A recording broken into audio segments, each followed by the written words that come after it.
Okay. Just minimize this. I can get it. Where's my? What are you looking for? Good morning.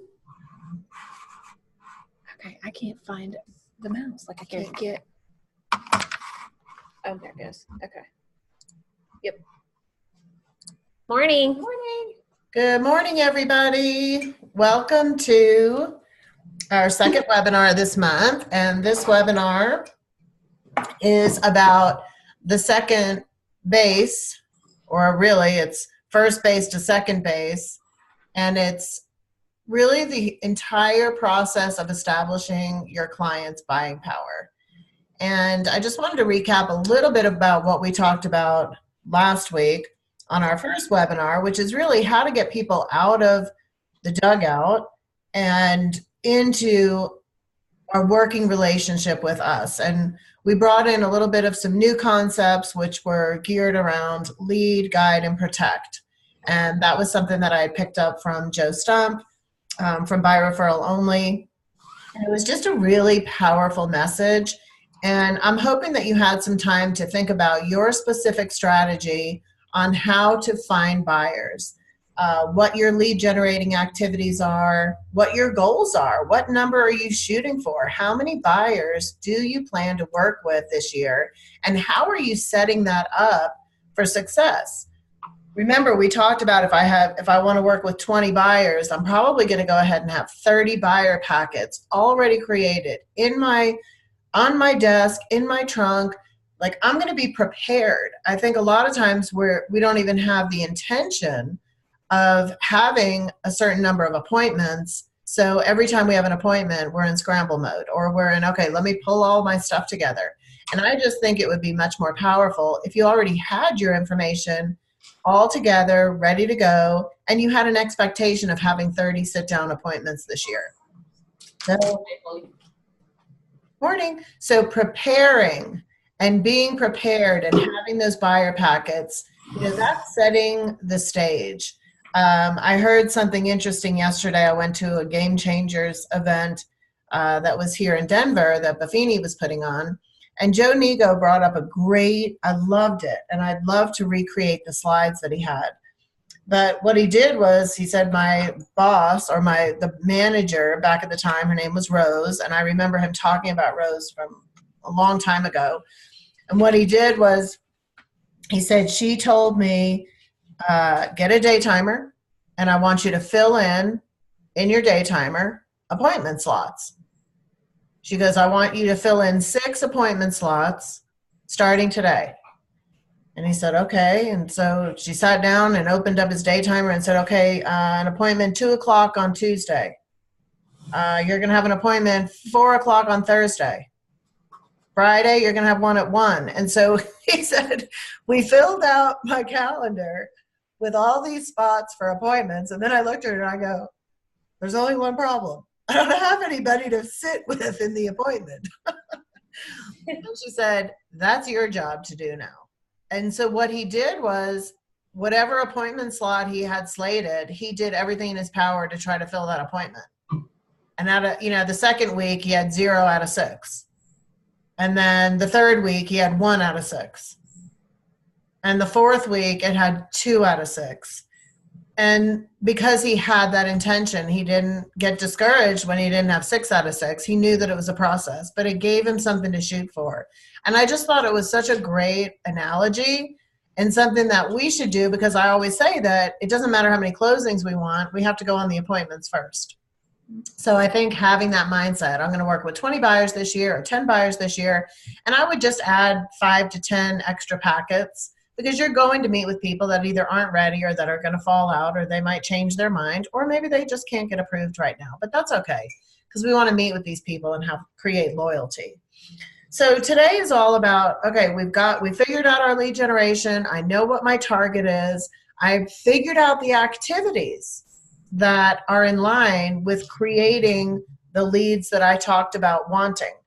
So I have an expectation. I want to get a buyer referral from, 10 clients this year. I want to get 3 buyers from an open house every quarter. Like, you have to be that specific, in my opinion. to be that focused, and you want your focus to be really deep. So we've gone through our needs and wants sheet. We figured out exactly what the people are looking for. We've classified them as an A, B, or a C based off of their timeline. We've invested in them. Like at this point, you've hopefully had your strategy session. You know what this person wants. Now you just need to see, can they have it? Is it attainable for them? So notice that my lead generating activities and my lead conversion activities are all irrelevant when it comes to whether or not they have the ability to purchase. Does everybody see the difference? Because I don't want to tie my time spent with these people to whether or not they can actually purchase. And I think that's what most people do.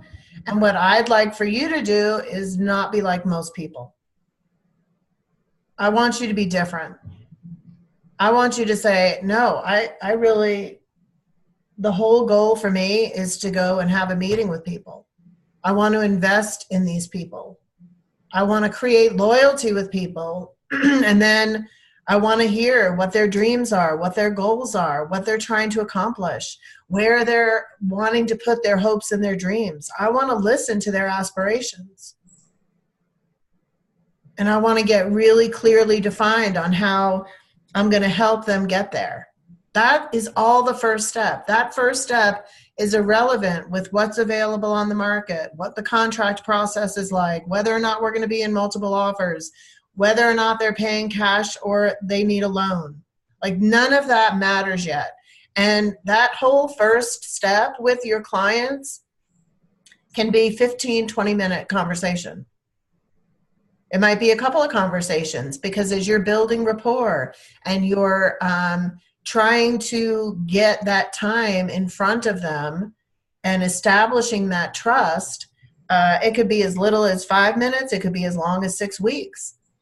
Like you have to realize that that whole first home to first plate is a process that needs to be independent of all the other bases. And I think what we want to do is lump everything together so quickly that all these lines become blurred. And I think there's a lot more power from my own experience in keeping it completely separate and in realizing that each leg of the bases absolutely requires its own skill set. And I can hone in on each skill because they're broken down tangibly and logically and visually. We have our visual trackers.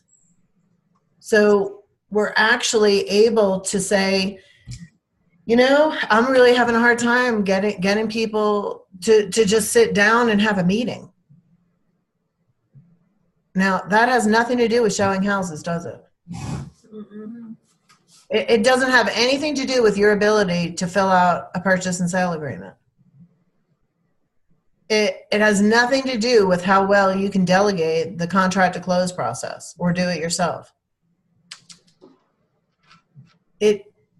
That is its own little skill. And when you can really look at the baseball diamond and see where your fallout is, that is really exposing what? What does that expose? What you need to work on. Yeah. It completely exposes where we need to work on ourselves. We're not in the business of making people better quality leads. Like everybody is who they are, right? What we have to do is determine where they fit into our business model and how we can best help them by understanding what they truly want and then understanding our own role and how good we are at accomplishing that. Does that make sense? Mm-hmm. So that's really a deeper level of why I like the baseball so much. It really exposes to me where I need to work on my skills, how I need to prioritize my tasks and my time. And it gives me that visual pipeline of where my business is truly at. And you can have a baseball diamond for buyers and for sellers. It just works really well with buyers, but I've actually put this together for the seller side. So that could be something that we can incorporate in listing conversion sometime as well, is to how to use the baseball with this visual concept. And it also displays your skill set as well, because the listing process will reveal the same sets of skills that are needed just on the opposite side. So it works out really well. So once we have had our meeting, now is the time where we figure out, let's establish your buying power. And this is another whole conversation that could, again, be 5 minutes if they're paying cash, or it could require more time, perhaps a follow-up meeting, right, with your lender partner. And this is where I think it's really important to present yourself as a unified front, as a team. And you have to figure out how you're going to introduce your team members. So we did our lead generation, we got our buyer, we established rapport, we figured out their timeline, their needs, their wants, everything's great. They've committed to hiring us. We are now a partnership for the next however long. We're a team. And now we need to introduce the rest of our team. So this is where it becomes really important to have a partner. Your lender should be your partner. I did not go it alone. I mean, I loved the fact that I had a lender partner that was part of my team, that was my resource. And I gladly introduced them early and often. And it was cool because my lender was right there at RE/MAX Center. So I had the ability to set up the appointments where my client could meet right there with my lender, either that day or on a day during the week, or it could be a phone call. I think there's a lot of power in having your clients actually meet with the lender.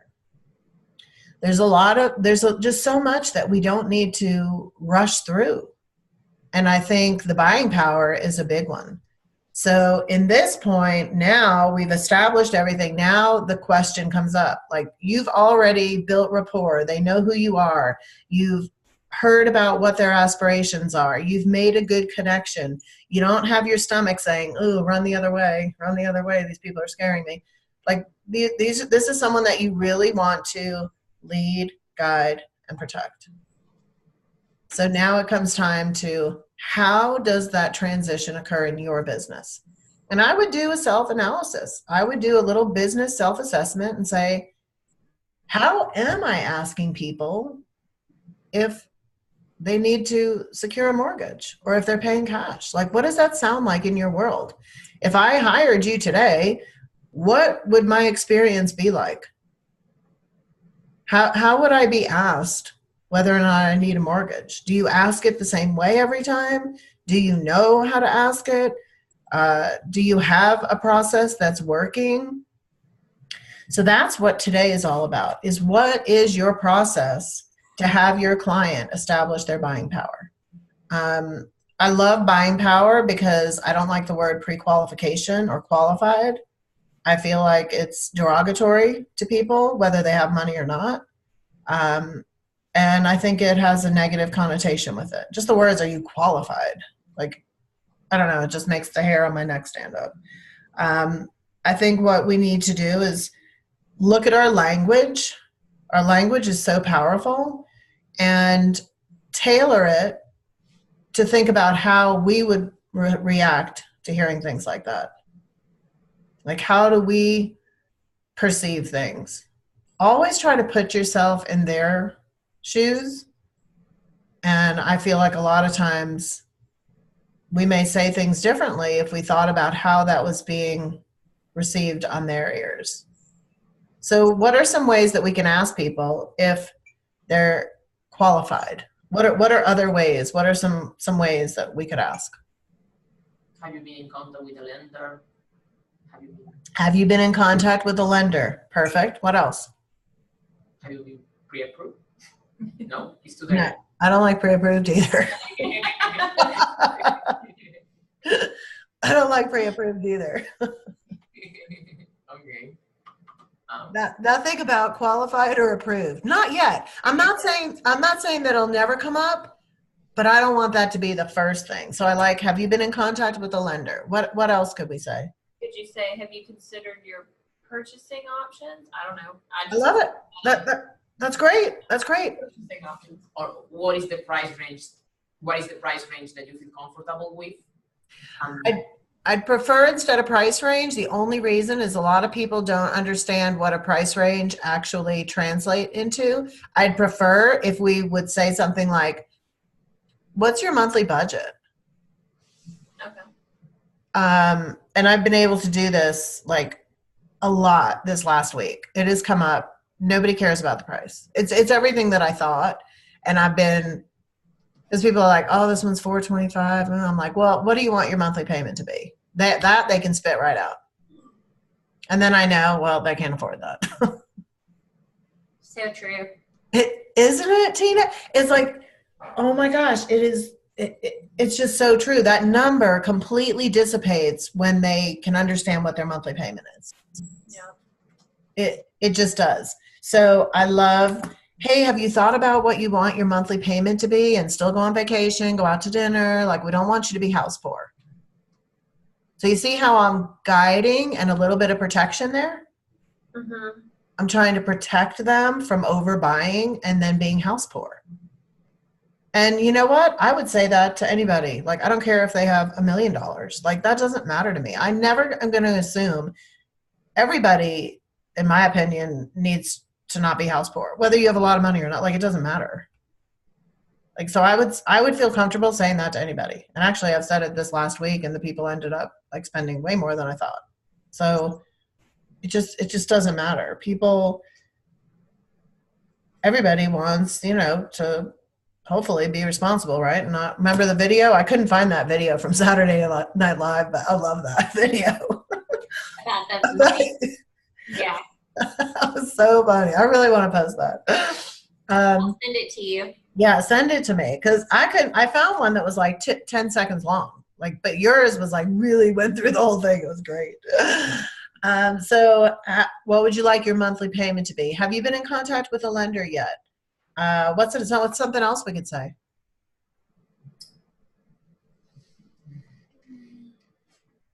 My favorite. Nobody's going to say my favorite. What's your favorite? I really wish I knew right now. Yeah. My favorite is, will you be paying cash or do y'all need to get a mortgage? Okay. Like, I just want to make I want them to know that I'm not assuming anything about anybody. And I just think it even puts people at ease. Like, that one's really one of my favorites. Will you be paying cash or do you need to get a mortgage? Like, it should almost be like an afterthought. Like, you figured everything out. You know something about these people now. You know where they work. Like, you've been through the process with them. You've slowed it down enough to now be in a position to truly help people like a professional. So first, you find that out, because what we do is we ask them about the price range, and then we say, hey, are you going to need some financing, or are you planning on paying cash? So that question is after we find out what is the price range. That's fine. And one thing that I think may help too with that, Veronica, is if they say that they know the price range, if you would have a cheat sheet available that could have you say, okay, so you're looking between $200 and $250. Hold on a second. And don't feel like you have to rattle anything off. Just say, okay, in Gwinnett, so if you put roughly like 3 to 5% down, we're looking at about $1,600 to $1,800 a month. Is that what you were thinking in that price range?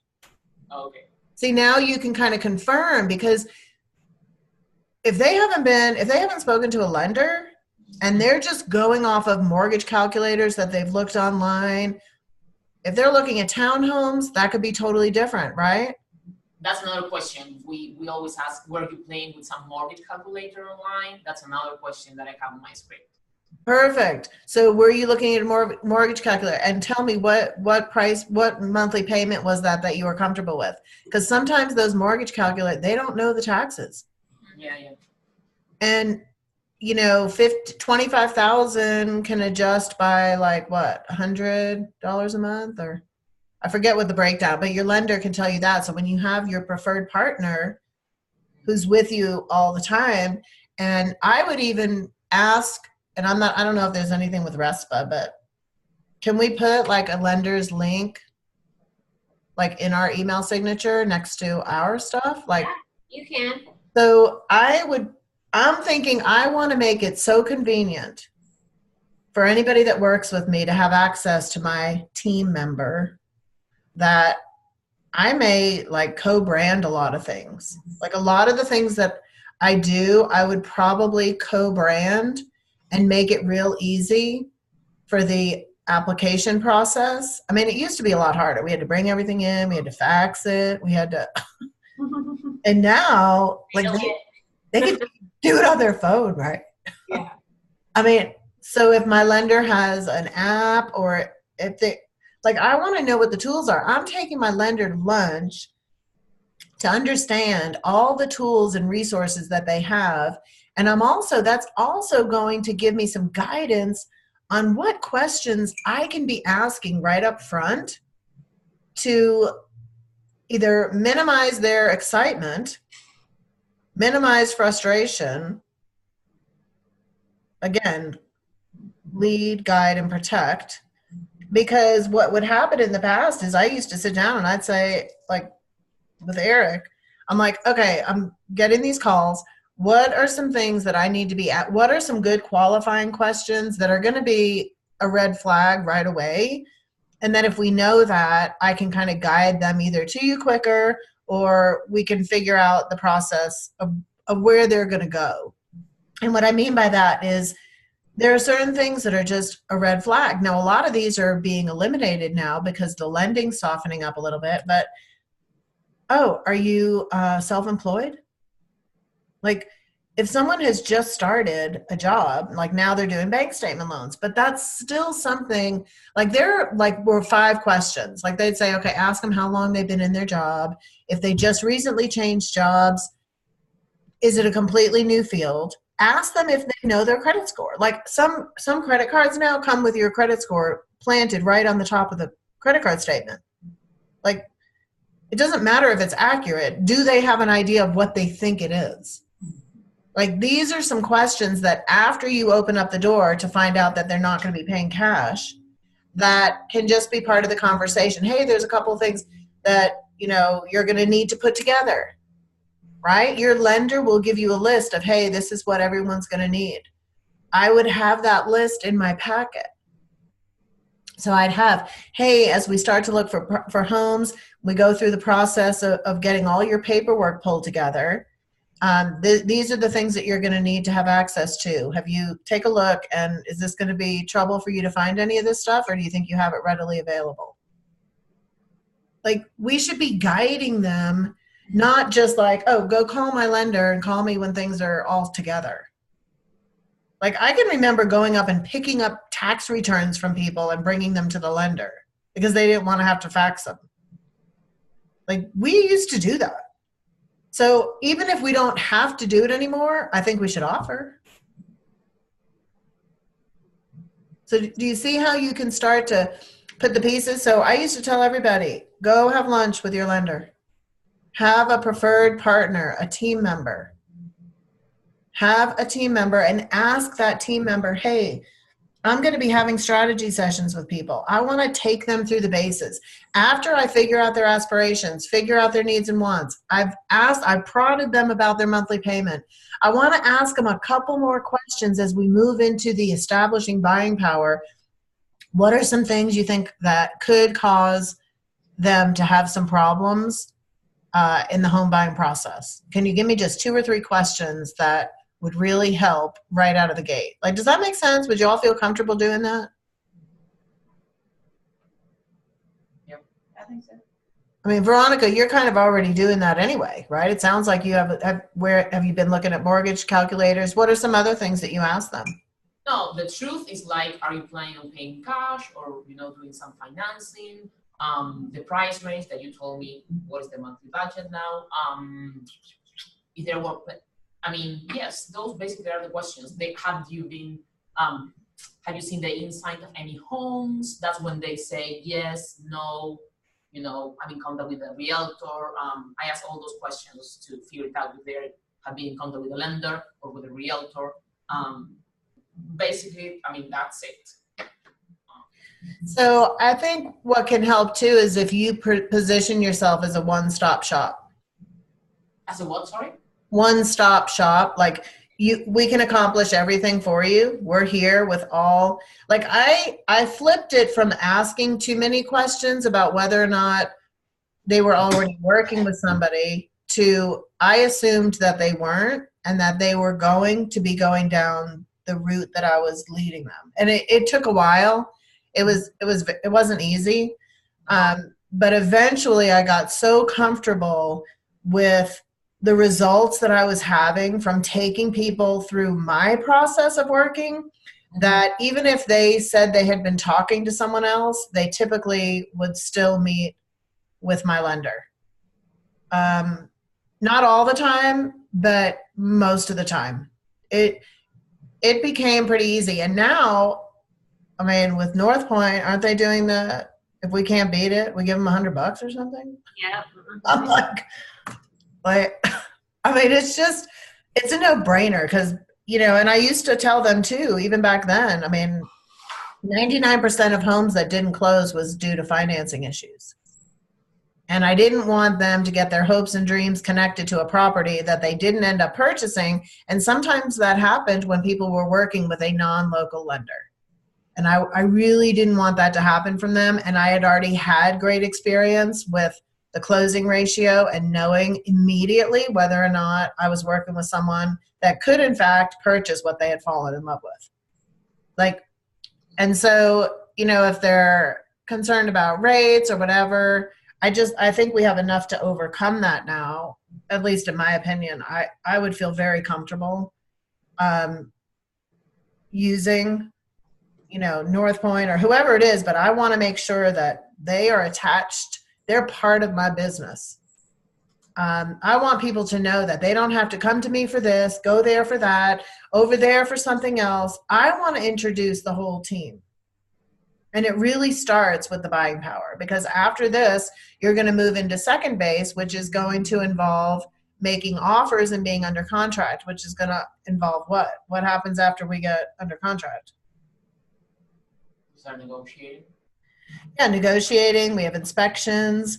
We have home warranties. So there's several pieces to your team that we're going to be developing based off of what stage you are running around the bases. So right now, we're just doing the buying power team member.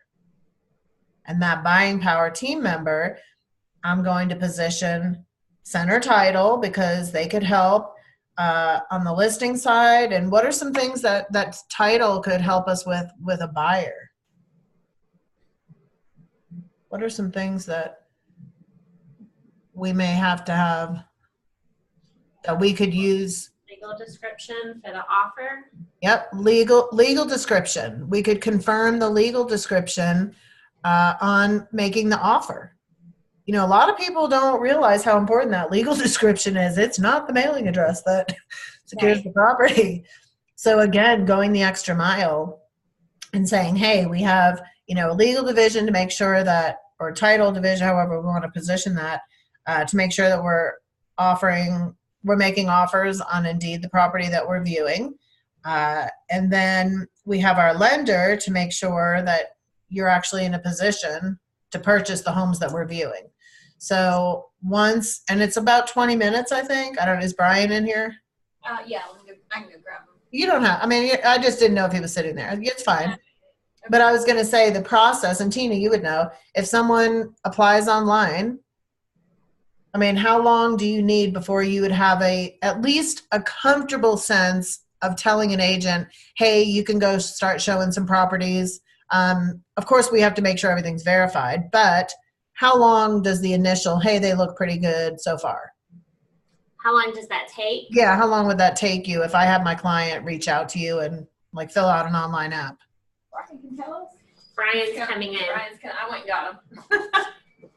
Hold on one second. Okay. He loves Facebook Live. Yay, Brian. No way. Yeah. No way. So Holly is asking, once somebody applies online, how long does it take to get? Go ahead and ask again, Holly. So this is what I'm thinking. I'm working with one of my new clients, and I've already figured out their needs, wants. They've told me what they think their price range is, and I've verified what I think monthly payment is. If I were to say to them, listen, we're going to go look at properties, but I want to make sure you don't fall in love with something that you can't actually purchase, and we want to be able to make strong offers when we get out in the marketplace. So I'm going to go ahead and have you, I'm going to email you this little link, and you're going to apply now with Brian. And then we should have a good, comfortable level even before, I mean, everything has to be verified, but within X amount of time. Like, how long is your initial pre-qual time frame, do you think? I mean, it could take a 5-minute conversation. Yeah, even before like pre-approval. Yeah. And that does happen all the time. Like people, they find a price range, but they don't really look at what the payment a month would be. That kind of sets that up. Like, you know, they don't go out to get disappointed, basically. So within about 5 minutes, we could have a pretty good comfort level that the homes I'm going to be showing you are something that you'll actually be able to purchase. exactly. Yep. 5 minutes. See how important it is to have these conversations with your lender partner? Like, and that's what I was saying, Brian, is, you know, if you're going to be my partner, we're going to sit down and I'm going to explain the process of the baseball diamond and how when I get people to you, I have to get them through this pre-qual portion as quickly as possible to me getting on second base, which is showing properties. Because I also want to make sure that I have a letter that's strong when I make my offers so that they have a good chance of actually getting the offers that we make because I'm going to have this financial backing. And then the other thing is, are there a couple of questions that you would guide an agent to ask on our own when we meet a buyer and we've already talked about their needs? Like, we don't go right in for the "are you qualified" kill question. We spend time with them first, and then as we move into, hey, are you going to be paying cash or did you need to secure a mortgage and do some financing? And then if they say, oh no, I wish we could pay cash but we can't, great. So, you know, you told me that you work at so-and-so. Like, what are like 2 or 3 questions that you think an agent should be asking everybody out of the gate that could potentially be a hiccup otherwise in the financing arena? Well, I think that question you just asked right there is a good one too. Just, you know, hey, I mean, because obviously you want them to, it's a soft way, subtle way to say, hey, you need to talk to somebody to make sure your finances are in line. Because through that conversation, you suggesting that'll flow into, hey, by the way, I want you to call, you know, my gal or my girl, you know, my guy, you know, with the financing company and see if we can, you know, see what the payments are. Yeah, you know, really as far as asking them things like, you know, credit, you know, and all that kind of stuff. You could, like, you know, have you checked your credit scores recently? Okay. They're looking, you know, just stuff like that. I mean, I try not to get too much into it. Okay. I would just have them explain a little bit, but then, you know, really just pass it off to us as soon as, because that's what we focus on. You know what I mean? Okay. You can look at us as a tool to kind of filter that out for you guys. So. Okay, so one thing, like I had said earlier, and I'm fine with less is better. I mean, I'm totally fine with that. Yep. I was thinking, and especially like in Veronica's case, if you are fielding calls online or online leads where you might not have that time to build rapport, and it might not matter because now you have bank statement loans. But I was thinking of things like, well, how long have you been in your job? Have you been in the same field of work, same line of work for a while, or it does not really even matter? Like, just. Can I say something real quick, Holly? Yeah. I'm interrupting Brian. I think, and I kind of see what Brian is saying as far as there are so many complications and mortgages that you really don't want to head into that. But I think what would be beneficial is if you say to your client, okay, these are the things that the lender is going to ask you about. They're going to ask you what monthly payment you're comfortable with, how much your income is, how much you have in savings, what you're planning to put down. So make sure you go ahead and gather your pay stubs, your bank statements. So when they call you, when you talk to them, they're ready. So I think it's making That's sure, good. because a lot of times people don't even know what they make. Lots and lots of times, yeah. I know. So Yeah, you've seen it yourself. Yeah. Like it's, and to talk about like the 2 years history, are you self-employed? Like it really, with the guidelines, it's a very complex thing. I mean, Okay. they can qualify, and when talking to them, you would think, oh, there's no way it's going to work, and then you and it's underwriting, like, okay, we actually can get an exception. I would just like Tina said, just tell them basically the loan process, and so that they're ready before they actually talk to the lender, and it goes as smoothly and quickly as possible. Okay. And then one thing we did try to do as often as possible as we could was let them know that the lender would actually reach out to them and ask them for a time that was convenient. So do you find a lot of people are doing that, Brian, or is it still they're giving out your name and number? Either way, but yeah, just that we could, whatever works for them. I mean, Okay. And so that could help too, Veronica, if you're doing, like I'm thinking, when you're in person with people, I think it's a little bit easier because you've got the loyalty created. When you're online, a little bit more difficult, and you're always waiting for them to make the phone call. So I think offering to have your lender call them is always, Pat used to just say, we're in the service business. We should be making all the outgoing phone calls. Like that's what he just kind of, he's like, we shouldn't put anything on their plate.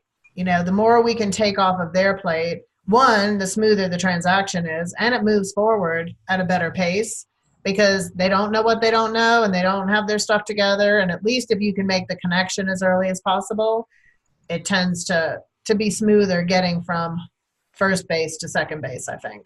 So think about how you can change that out. The other thing is you guys have Rate Plug, right? Yep.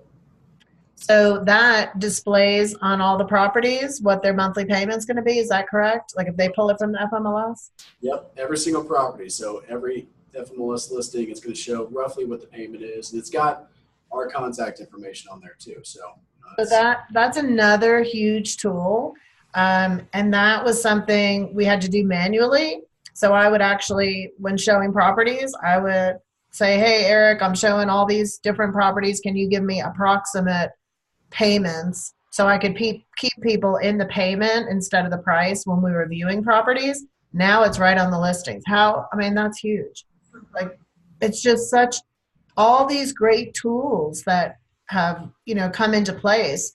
The other thing I was going to just mention too was see if there's any other financing options available for that particular property. So I'm not sure if you know how to do that, Veronica, but when you go into the MLS, if there's a little picture of the bank, I think it's the bank, I can go in there, but it's one of the little links, and it's in the lower price points, but it'll show all the different payment options if there are additional programs available on that property. Now, it doesn't mean that they're going to qualify for any of those, but the fact that you can point that out, and it's also a great listing tool for agents to be able to let people know of the different payment options.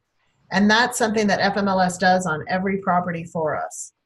So as soon as we get a property, they go out and see if there's any kind of down payment assistance, any kind of other programs that are available as financing options. Again, they might not qualify for it, but I still think as being the professional and the expert, we should at least be pointing that out.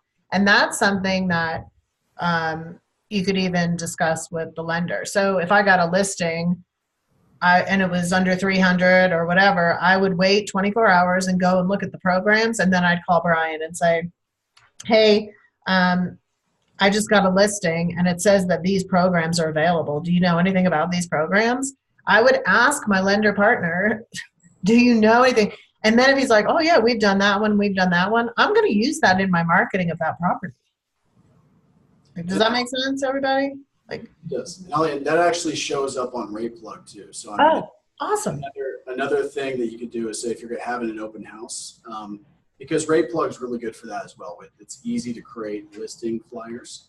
So you could maybe, advertise that it's USDA eligible, or if it's a condo that happens to have FHA approval. So different things like that. I mean, you can leverage That's it. perfect.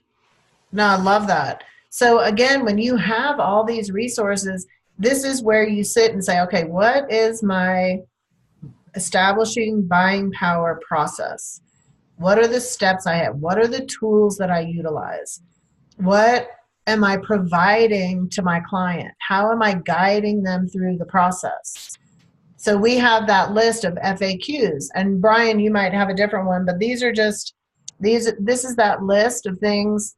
One is the list of everything the lender is going to require if they're doing financing, pretty much the basics.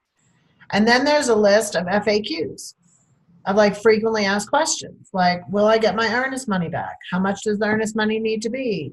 And so it provides them with these guidance tools, because a lot of times people don't ask questions because they don't know what to ask. And so when you provide them with a list like this, it helps them through that process. And that's why if you take people through the baseball diamond, you're only providing information to them that's relevant to where they are on the field. So what do I mean by that? You're only providing information to them where they are on the field. Who can interpret that? So like you're not overwhelming them with things between second and third, or third and home yet, because it is kind of an overwhelming process for them. So really kind of guiding them.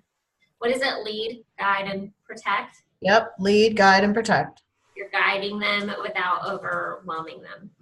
That's exactly it. And I'll tell you, that's like the whole point of the baseball diamond, is to communicate with people where they are in the process, not where we want them to be. Like, we want to talk about making offers and when we're under contract and all this, and the person doesn't even know who you are yet. Or we're talking about getting pre-approved and they've never even seen our face. And we're talking money with them, something that's very, very personal. And we're giving them all this information. We're sending them all these properties, which now that's flipped. They're doing that all on their own now. So really, second base has become the, how do I really enhance my skill set, and what tools am I providing so that they're actually searching homes they can purchase and not being overwhelmed with things that they'll never actually own, right? How am I flipping them to my tool? But I have to be careful. We do have to kind of mesh those a little bit sooner now because the access of the internet. So they're already doing that.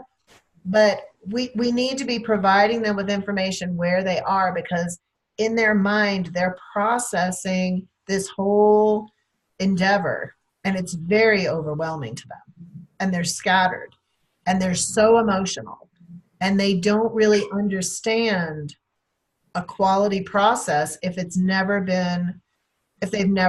been through working with someone that operates this way. You know, they're having doors open to them, or they're going with their phone and going to open door program houses, but they don't even know they got there, but then they don't even know how they're going to proceed. So I think having like a timeline or a flow chart or a visual process of how you're going to help them through this can be very, very effective. And then you only provide them the pieces of the puzzle when they get there. And that was the biggest thing for me, is like, if someone hadn't finished financing yet and we didn't even know if they could buy, I was not talking about making offers and doing that. And they were in the B category because I couldn't make an offer because I didn't have a letter that said, back then it was such a huge distinction between pre-qual and pre-approved. Like now I think everybody's just getting approved. But oh my gosh, it was the whole deviation between, are they pre-qualified or are they pre-approved? And we're not taking offers if they're only pre-qualified. Oh my gosh, it's a disaster. Now I think it's streamlined more and we've gotten smarter because the process is also sped up, I think. But, you know, it would keep me from getting too excited with people, because if they ended up not being able to buy, Who really loses the biggest? Well, they lose the biggest, but we also lose. Sure. You know, I just had a conversation with a friend of mine out here. She's like, we're working on that deal. She's a lender, and my friend's the agent.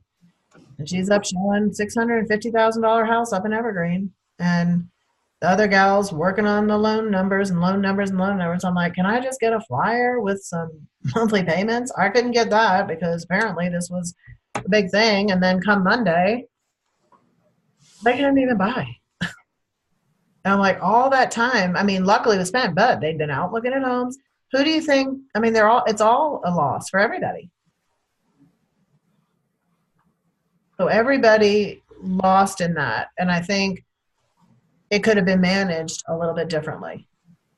Right. And that's why it's so important to have the pieces laid out as well as you possibly can before you get to second base.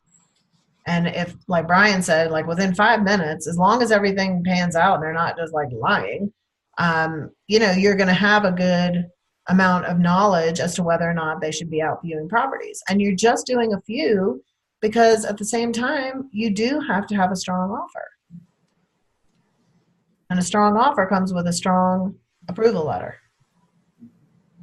So Brian, how are your approval letters? Like, is there a strategy with what you guys put in there to make them stronger if you can? Or is there any insight into the approval letter process, getting one from you?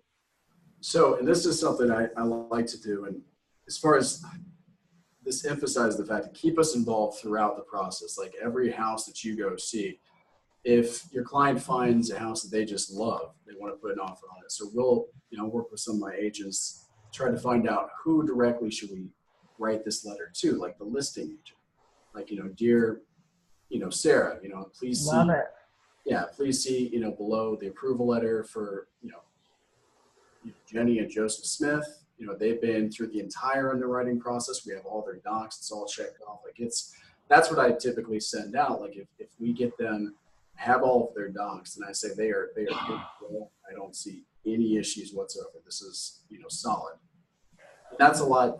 That's what I like to do a lot more than, because they're getting tons, I'm sure, in this market, they're getting tons of offers. And if they're getting just something like a basic letter from Quicken, like, oh, you've been approved, something that's like directed to the listing agent is a big thing. That's awesome.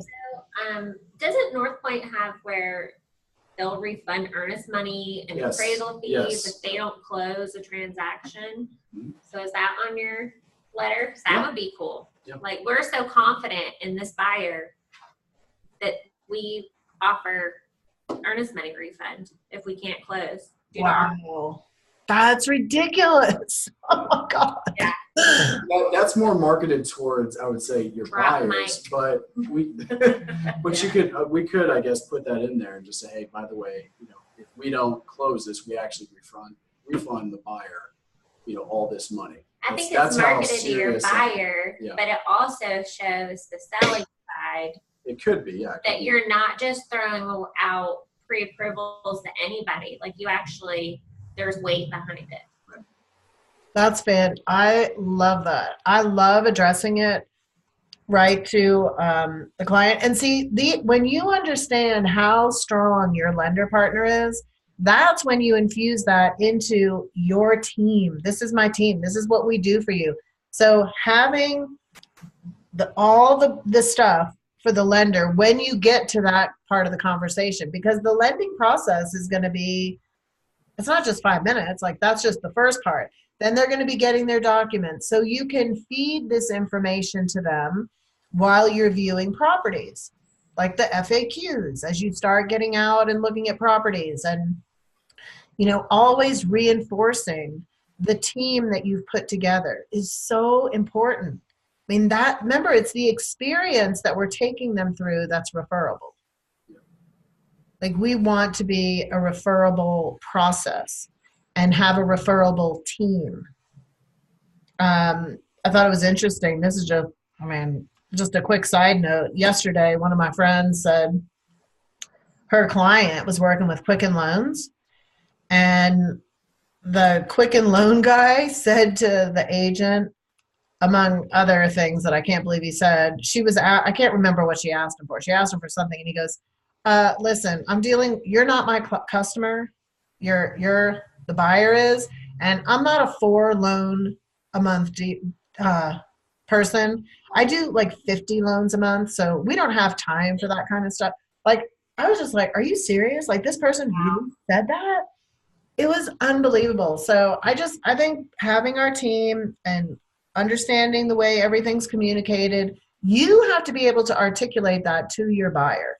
So if you just sit and think, okay, let me think about my process with financing. How well do I understand my lender, my partner, my teammates' process, that I can provide that information? How do I get those two connected?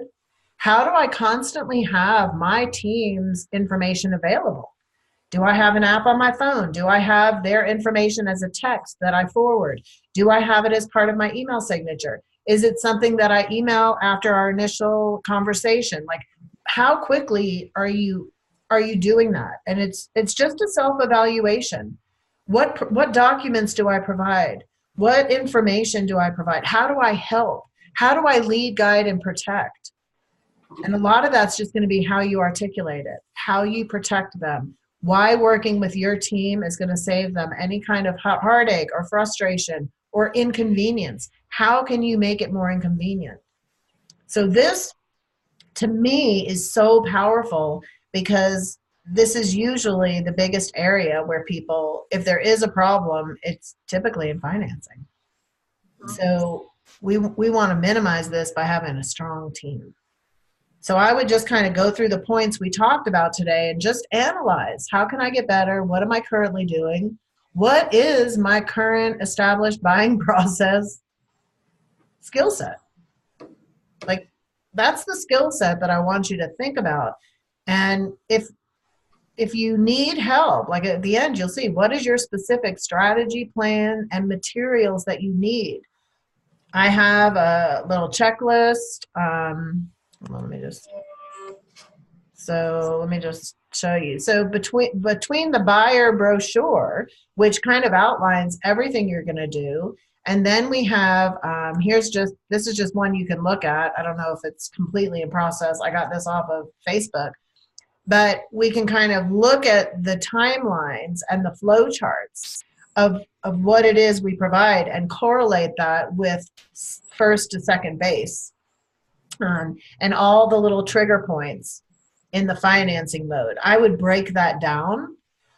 We actually used to provide a picture of the bases to our buyers, and we would actually show them what we were trying to accomplish at each leg of the bases. So they actually had a visual reference point as well. Some people might not want to do that, but it is something you could do. The FAQs, what the lender needs, showing them how to access the information from RatePlug, how they can figure out what their monthly payment is. All the area, do they have their down payment? What's that going to do to their payment? So there's a lot of communication about this that I think you can really be the professional on. And I would take your lender to lunch, and I would put your team together. And as we continue around the bases, you'll be building your team. And at the end, it's not like you're an individual agent. You are a team. I mean, everyone is already a team. We're just not always presenting ourselves as such. So be thinking about all those things that we talked about and those touch points. And I'm happy to help you develop materials or provide you stuff that's already been started that you can edit. Doesn't have to be a ton of things, because we don't want to overwhelm, but at the same time, we want to lead, guide, and protect. And it's very difficult to do those 3 things just by speaking. Sometimes we need to have reinforcements because we don't always retain what we hear. Does that make sense? Definitely. So thank you, Brian, for that. I love that. I hope everyone is having their letter addressed to the listing agent. I just love that. I think that's fantastic. I've actually got a example right here. I'll just read it off too. In a second. So Yeah. Dear Christy, please see below for a copy of Mark and Jennifer's pre-approval letter. Mark and Jennifer have applied with us for a full underwrite, and based on my review of their documentation, they've been given a full pre-approval. I'm very confident that should your seller accept their offer, they will receive final approval. If you or your seller have any questions for me directly, please feel free to give me a call, and I just list my cell phone. I love that. That's just the cover letter. So, and then, behind that is the exact amount. Yep. I love that. And see, once you have, that down, that's just huge. It's just putting these little pieces into place. Takes a little bit of time, but it's all for the benefit of how you run your business and how your client experiences what it's like working with you on the buy side. So I love that. That's great. So any other comments, questions, anything I didn't cover? Apparently. Just to say thanks, Brian. We just drug him in here unexpectedly, but he is here every day. He's here on Saturdays, and I mean, definitely dive into that resource because they do just provide a higher level of service, and I think they go right along with the Lead, Guide, and Protect. And that's kind of like I had mentioned, the earnest money guarantee and stuff like that. It's all because they really take each transaction seriously. So thank you for coming in unexpectedly. And I mean, because we know it, like even what we do, everything we do, if you guys refer us stuff, it reflects on you. Even though they know you're not the same person, whatever, but it's still, people tend to remember like bad things more than good things. So if even one small thing happens at a transaction, it's going to kind of sour. So we take the approach of just trying to be, I guess the benefits make you all look good too, as well throughout. And I will say on the weekend, so this is another thing that we do, like when you're out with your customers and you find a house, call us. I mean, definitely we'll see and work up like what is that payment going to be, or if they're really tight on cash to close, get us involved in the negotiating process. Like I'll send out. You probably have seen those mortgage coach things that I do, Holly. Like I'll send I'll send out those examples. Like okay, if we start at like 190 and you ask for 5K seller paid, or maybe 192, ask for a little bit more. Get us involved in that process so that they can know roughly what their cash to close can be. There's no surprises like at the very beginning, even before you make the offer. Oh, that's such a great point. I'm so glad you brought that up. That's another whole, and I was thinking of that in the showing of homes thing, but you're absolutely right. If you set the stage right up front about how much help and assistance and, the individual strategy that is created by working with your team, that's huge. I love that. What a great series of videos too. This could all be. This could be follow-up video information if you're going to do the video timelines. And I bet Brian could probably already has put together some videos about, hey, we do this, we do that. So I think I just see such a huge opportunity to just blow it out of the water when it comes to the most important part of the transaction. And that's this, really. I mean, the rapport building. And then I feel that that's the most. Home to second. And then from second down, like it's just so task driven. Yes, we're involved, but this is where I really feel that, agents can really differentiate themselves. And what great resources and what great team members we have here. Like really good. Thank you so much for sharing that. And I think you being available. And I wish people would just get more into, hey, come on in the office. He's here. Like they need to, when they meet you, there's a better connection too. So I think people should always try to encourage that. We just used to do that. It just kind of was the norm back in the day because that's what we did. We didn't have internet and stuff. So, but it was really great, the relationships that came out of that. Any other comments? We good? All right. Well, hopefully this was beneficial. And if anybody wants to reach out and put together or analyze your buying power skill set and how we can improve and make it better, I am all in. So just reach out to me and we can get something scheduled. And I'd be happy to help. And so would Lori and Tina and Joanne and everybody else that's offering to help you all any way that we can. I have a question, but it's not related to him, so I don't want him to waste time. So, sorry, the first step that you said is to be able to meet face to face with the client, right? If you can, hopefully. Yes. So I haven't been doing that. My point is that I've been first trying for Lee to pre-approve them, and once they're good to go, then I'm able, to Mark lets me meet with that person. And I feel after 6 months that I have lost some opportunities because I have said that, first you need to get pre-approved with my lender and then we can meet. And maybe those people, they were not ready, by then, but they might be ready now, but because I have said that, I don't know. Were they pre-approved and then they just what happened with them? Was it? No, those are potential leads that I get, and they might be interested in meeting me, but the way that we do it is first we try for them to get pre-approved with no point, and then once we know they're good leads, meaning they are pre-approved, that's when we make the appointments, right? That's when we meet with them face to face. But maybe they don't like that at the beginning. They just want to, know me, and maybe they were not ready, yet at that point, and now they might be ready, but they're ready, I don't know. Yeah, I'll just say I've been saying this for about a year. You got to create the loyalty before you can figure out their motivation or their qualification. And loyalty is created by spending time with people. So I'm glad that you feel like you're self-discovering this for yourself. Because I absolutely feel that opportunity is missed by a lot of people that try to only work with people once they're qualified instead of creating the loyalty first, because during that qualification process and the time that their motivations may come to where they all three align, you could be getting referrals, you could be building a huge pipeline in the future. And if somebody pawned me off to step 2 and I didn't even know who they were, I'm probably just going to move on with someone else.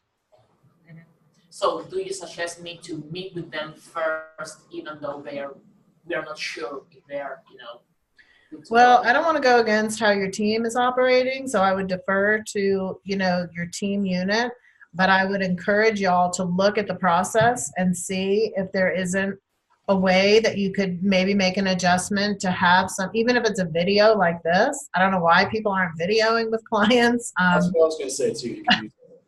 Yeah, Sure. I mean, I understand Mark's point, not to waste time. I totally get it. He has more experience, and I assume there's so many people that say, yes, I want to buy a house of 1 million, and at the end they can only afford 200K. So I understand his point, but I have the feeling, that. Are they just wanting you to meet at a property and open the door? I have so many different situations, but Because that's a safety thing. Yeah, You for sure. do He want- always say, come to the office. But That I get. you could meet them at a Starbucks in the area or something to build rapport and then get the lender involved, or have the lender come meet you. Mhm. Or do it all at once, have the lender move them two at the same time. Right, Yeah. exactly. I usually, sometimes Lee's not available, whoever is not available, so he should just call them. And they love the fact that I'm sending Lee's contact information. Right. I say, hey, Lee's going to call you at 6 p.m. They know the name, the time, who's the number, so they like that part. But those 4 examples, because I count them, I was listening to they wanted to work with me. I can feel that. But because I say, hey, I need you to know, I didn't say that way, I'm just telling you that I need to know if you are going to get pre-approved, I feel like I lost an opportunity there. But because I say that first. What if you set up your appointment to meet them Without knowing. and then have Lee call in between those times? Oh yeah, I'm just saying what I've been doing with Mark. Yeah, I'm just saying that kind of goes with it though. You could go ahead and build rapport and say, let's get together and really talk about it and meet, because maybe they're more comfortable face to face, but have Lee call them between the time. I've been doing that also. Yeah, is But that whenever- working? For some reason, the lender cannot be in the meeting. That's why. Maybe because sometimes they don't qualify. That's why Mark doesn't want me to waste time, Yeah. which I get it. He's Yeah. the one with experience. I just have this feeling that maybe, I messed up an opportunity there, but because Well, you're gonna mess up sometimes. That's just Yeah. inevitable. For example, I have but a guy it that, sounds like you wanna keep the relationship going after that, even, and so that's something but that they, no, but because they didn't like the fact, that I asked them. They had to talk to And the that's when lender. Mark says, there's something fishy. If they don't want to get pre-approved, or if they don't even want to waste time talking with Lee, if you're good to go, which I understand, so I'm like in between, I need maybe more it's a catch-22 experience. for you. Yeah.